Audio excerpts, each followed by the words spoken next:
nyo masasabi na ito'y unusual? Any depositor naman po, kung hindi naman po ganong frequent silang nag-withdraw ng ganong kalaking cash. Kaya po, naano ko siyang unusual. Kung ganito po na 4 na beses na nag-withdraw na 125 billion, would you say usual na siya? Unusual nga po.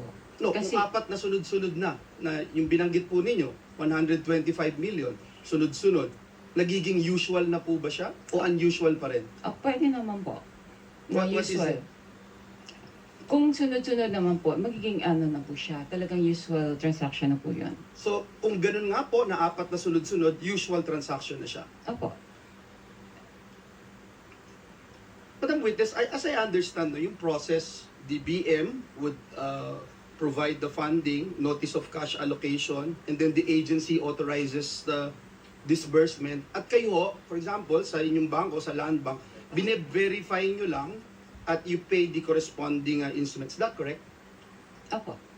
Bine-verify po yung pag-issue ng cheque po, yung mga signatories, payees, like that po.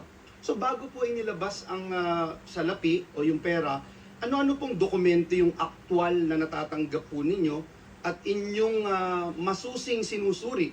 Kasi sabi nyo nga ho, I'm sure from the first withdrawal, as you made mention, it's unusual. So ano yung mga talagang sinusuri po ninyo na dokumento bago nyo i-release ito?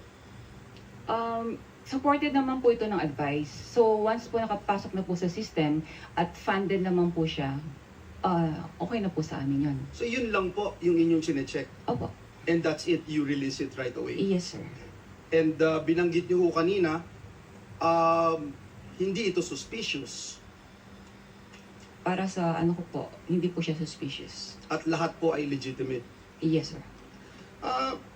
One last question that I'd like to ask.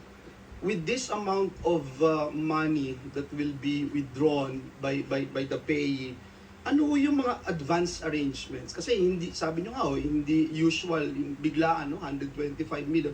Ano yung mga advance arrangements na inihingi po ninyo o tinatawag po sa inyo bago mailabas po itong salapi na ito? How far in advance was Land Bank informed that these amounts of physical cash would be required for each transaction?